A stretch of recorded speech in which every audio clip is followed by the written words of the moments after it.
भागवत का प्रवचन करें तो अनुपम, और कभी गणेश जी के तत्व का वर्णन करें तो वैसे ही विलक्षण सूर्य तत्व का वर्णन।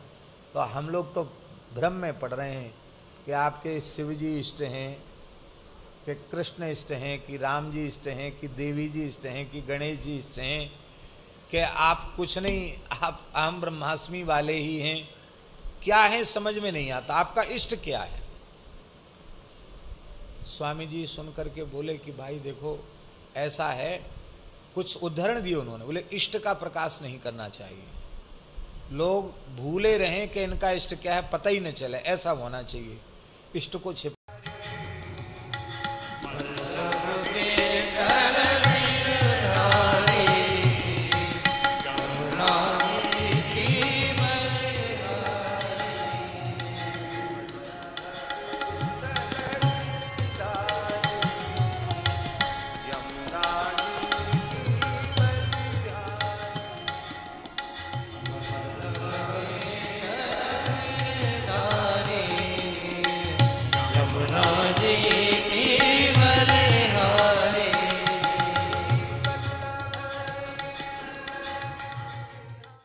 किसी के भी सामने अपने इष्ट का प्रकाश नहीं करना चाहिए।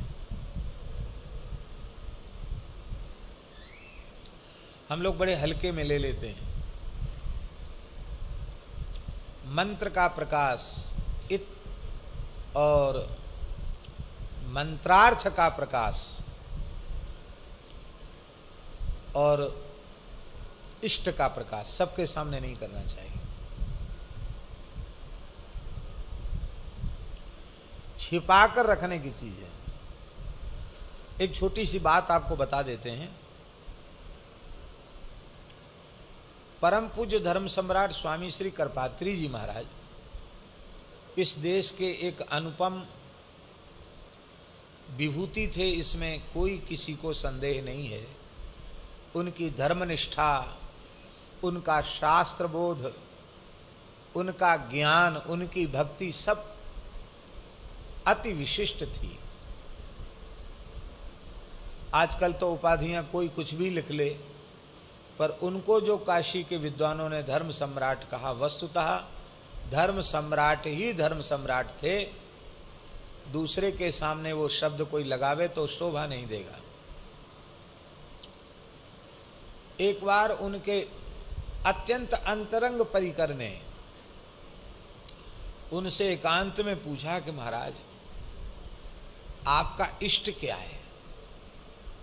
करपात्री जी से पूछा आपका इष्ट क्या है, आप किसको अपना इष्ट मानते हैं।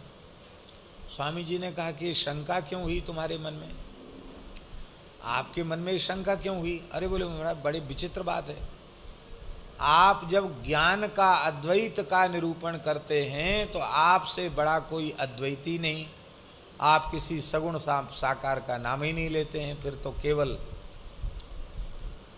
आत्मस्थिति का ही प्रकाश करते हैं। तो लगता है कि आप तो पूरे निर्गुणीय ही हो, ज्ञानी ही हो। और जब आप वेदांत प्रवचन करते हैं, जब आप शिव तत्व पर बोलने लग जाते हैं, तो लगता है कि आपसे बड़ा शैव और कोई दूसरा नहीं हो सकता।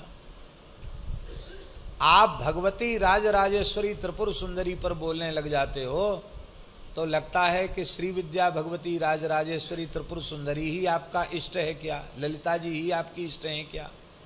वृंदावन में राधा सुधा निधि पर प्रवचन करने लग जाते हो तो लगता है कि नहीं नहीं, आपकी तो पूरी इष्ट सर्वेश्वरी राधा रानी ही है। राधा रानी के ऐसे तत्व का निरूपण वृंदावन के बड़े बड़े रसिक ऐसे सिर खुजलाते थे कि ये काषाय वस्त्र में लिपटा हुआ दंडी सन्यासी हमारे वृंदावन की निधि का, रस ग्रंथ का ऐसा विवेचन कर रहा है, ऐसा निरूपण कर रहा है।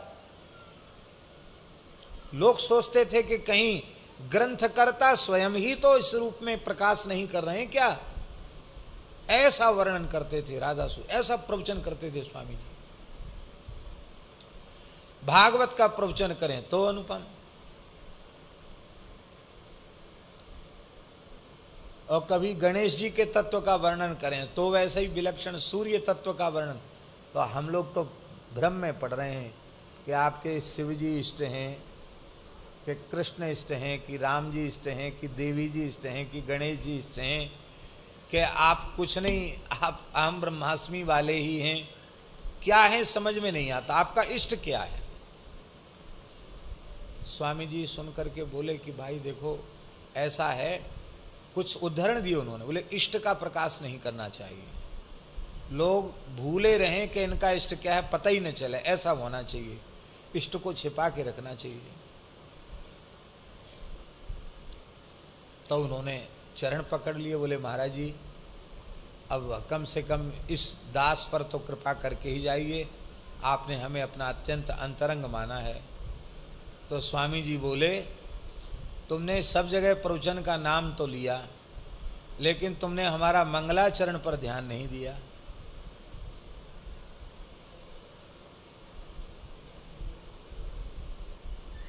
हाँ महाराज जी ध्यान आ गया मंगलाचरण पर।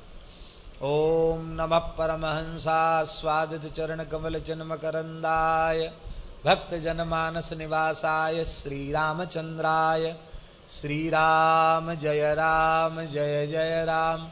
बोले चाहे वेदांत पर प्रवचन करें, चाहे देवी पर प्रवचन करें, चाहे महादेव पर प्रवचन करें, मंगलाचरण यही और कीर्तन यही। न कीर्तन बदलेगा न मंगलाचरण बदलेगा। इसी से आप समझ लो कि हमारा इष्ट कौन है। वो महापुरुष कौन थे जिन्होंने अंतरंग अवस्था में उनसे प्रश्न किया। वे थे भारतवर्ष के परम विद्वान करपात्री जी, जिनको अपना दक्षिण बाहु मानते थे, रामानुज संप्रदाय के श्री स्वामी देवनायकाचार्य जी महाराज। बहुत बड़े विद्वान थे स्वामी श्री देवनायकाचार्य जी महाराज। उन्होंने पूछा था, तब स्वामी जी ने नेत्र भराए। स्वामी जी से जब उन्होंने बहुत व्याकुल होकर पूछा, दोनों ही रोने लगे। बोले भैया हम संपूर्ण स्वरूपों को रघुनाथ जी के ही रूप में देखते हैं, चाहे किसी स्वरूप का वर्णन करें, हमको लगता है कि हम श्री रघुनाथ जी के ही तत्व का निरूपण कर रहे हैं। पर इस बात को तुम सब जगह प्रचार मत करना। बोलो भक्तवत्सल भगवान की, क्योंकि इष्ट गुप्त रखना चाहिए।